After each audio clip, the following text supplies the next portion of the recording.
उपवास क्यों करते हैं? क्या उपवास करना जरूरी है? क्या उपवास करने से भगवान खुश होते हैं? उपवास का क्या वास्तविक अर्थ है, वह समझाने की कृपा करें। उपवास कौन करता है? उपवास करना कौन जानता है? उपवास किसके लिए है? उपवास का अर्थ है क्या? उपवास का अर्थ ये है कि ऊपर जाके वास करना, ऊपर वाले से मिल जाना।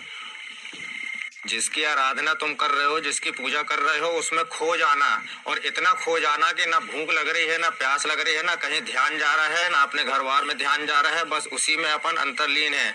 उसे कहते हैं उपवास।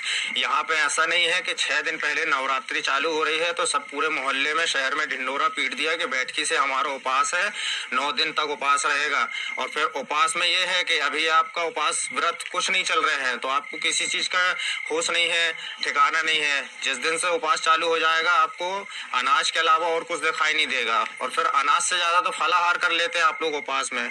तो कौन से उपवास की बात कर रहे हैं? उपवास जैसे अर्थ को इतने गलत भावनाहीन में मत लो, क्योंकि जिस दिन तो आपका उपास रहता है उस दिन आप दिन भर में कम से कम 10 कप चाय पी जाते होंगे, और फिर देखते होंगे कि अब शाम के 6 बज रहे हैं, 7 बज रहे हैं, तो कुकर कढ़ाई भर के अपना फलाहार तैयार हो गया और थाली भर के बैठ गए।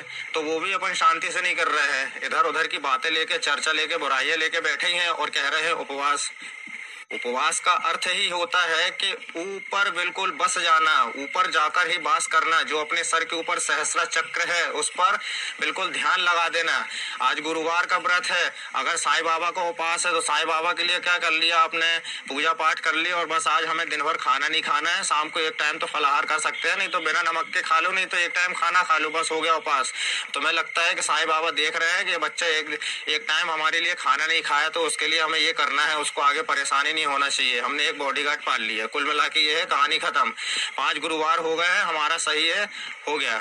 लेकिन जो पहले गुरुवार के पहले वाला गुरुवार था, जो परेशानी उस समय थी उससे डबल परेशानी तुम्हें 6वें गुरुवार को भी दिखाई देगी, क्योंकि वो आपने फायदे के लिए किया। आपको मालूम है कि साईं बाबा की कोई किताब बाजार में 5 रुपए की लेके आ गए हैं, उसमें लिखा है कि हमें व्रत करना है 5 गुरुवार में, तो साईं बाबा बिल्कुल हमारे चरणों में आके गिर जाएंगे। ये आपकी सोच रहती है उपवास करने वालों की। उपवास का अर्थ ही नहीं मालूम है, कभी उसमें घुसे ही नहीं है, कभी कोई किताब लेके पढ़े ही नहीं है। सब बूढ़े बुजुर्ग अपने पूर्वजों को लेकर चली आ रही प्रथा में बिल्कुल फंसे हुए हैं। चाहे नवरात्रि के उपास हो, शिवरात्रि हो, हनुमान जी के मंगल शनि हो, गुरु हो, सोमवार हो, कोई भी हो, 16 सोमवार हो, कुछ भी हो, बस उपवास करना है, हमारे ये काम हो जाएंगे। कुछ नहीं, अपने आप की मति भ्रष्ट करके अपने आप को बेवकूफ बना के चले जा रहे हैं, बिल्कुल कुछ नहीं मालूम है।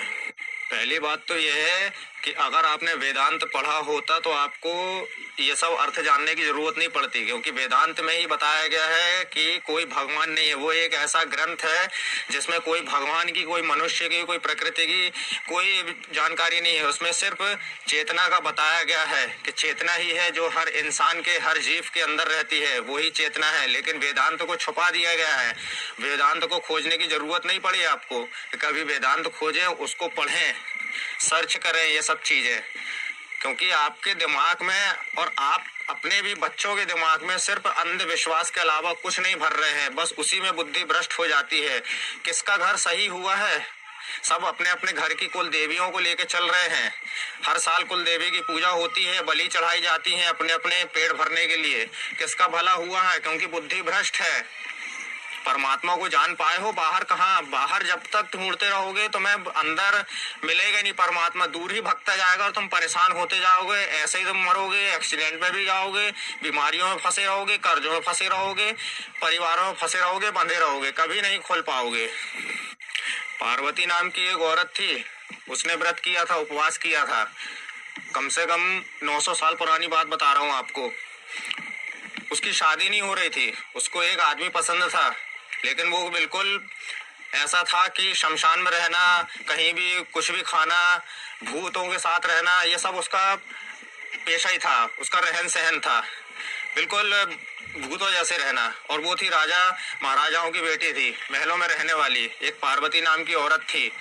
उसने संकल्प ले लिया बिल्कुल दृढ़ संकल्प जो होता है ना, वो संकल्प लेके, कोई उपास लेके नहीं बैठी, उसने दृढ़ संकल्प लेके बैठी है कि जब तक मेरी उनसे शादी नहीं हो जाती मैं आज के बाद से यहीं बैठी रहूंगी, उन्हीं का ध्यान करती रहूंगी, उन्हीं का चेहरा अपने मन में बसाऊंगी, उन्हीं की आदतें, उन्हीं का रुख पूरा अपने चेतना में डाल के रहूंगी। बस वो जब से बैठी हैं, उनको कई दिन ऐसे हो गए, महीने गुजर गए, कई साल हो गए हैं, फिर जहां जिसका चेहरा लेके अपनी चेतना में बैठे थे, उनको जब आभास हुआ, उनके विचारों में उनका जब ध्यान भंग हुआ, तब वो जाके प्रकट हुए। कहते हैं उन शंकर भगवान की कहानी में बताया गया है कि पार्वती ने 16 सोमवार किए थे। उस समय कोई सोमवार नहीं था, ना 16 था, न शंकर थे, ना कुछ थे। ये कहानी है, सिर्फ एक कहानी, जिसको शंकर पार्वती कहते हो, वो सिर्फ एक कहानी है। कहानी में इतना घुसे हुए हो तुम लोग। बैठे बैठे जब उसकी हालत खराब हो गई कि इतने सालों से वो बैठी है, तब जाके वो प्रकट हुए, फिर उसके बाद शादी हुई, तब से फिर ये कहानी पे बनती आई, किताबें छपती आई।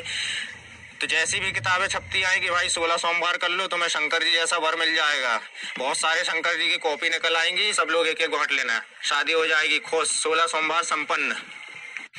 तो सर जी, उपवास का अर्थ यही है कि आज अगर आप किसी परमात्मा का उपवास कर रहे हैं तो किसी को भनक नहीं पड़ना चाहिए, भूख का एहसास नहीं होना चाहिए, प्यास का एहसास नहीं होना चाहिए। आप उसी के बिल्कुल भाव में हो, परमात्मा को लेके चल रहे हो, उसी की आदतें, उसी के स्वभाव में हो, मुंह से किसी के बारे में कुछ निकल भी नहीं रहा है, हमेशा चेहरे पे एक मुस्कुराहट है, बिल्कुल कोई चिंता नहीं, कोई डर नहीं, एक गरिमा है बिल्कुल आंखों में कि हम उपवास करने बैठे हैं। हमको खुद नहीं मालूम, किसी को नहीं मालूम है कि उपवास है, सिर्फ उसको मालूम है, अपनी अंदर की चेतना को, और उसको पता हो रहा है कि कोई हमारे लिए उपवास है, तो उसको बोलते हैं उपवास। बाकी और कुछ नहीं है, ये सब दिखावा है, जो सब अपने सिर्फ फायदे के लिए, मतलब ही के लिए करना है, और कुछ नहीं करना है, कुछ नहीं होता है। बस इसमें यह है कि स्वास्थ्य तुम्हारा अच्छा हो जाएगा, और अच्छा इसलिए होगा क्योंकि आप उपवास नहीं रखोगे तो चटर पटर कुछ ना कुछ खाना ही है आपको, अच्छा खाना, बुरा खाना, कुछ भी खाना, पेट में रखना है, पानी पीना, पचाना नहीं, कुछ भी नहीं। तो एक दिन अगर आप निर्जला रह लोगे, सिर्फ पानी पी के रह लोगे, तो आपका पूरा शरीर साफ हो जाएगा, बस चेहरे पे एक अलग ही रंगत दिखाई देगी, स्वस्थ बिल्कुल नजर आओगे, बिल्कुल तंदुरुस्त रहोगे।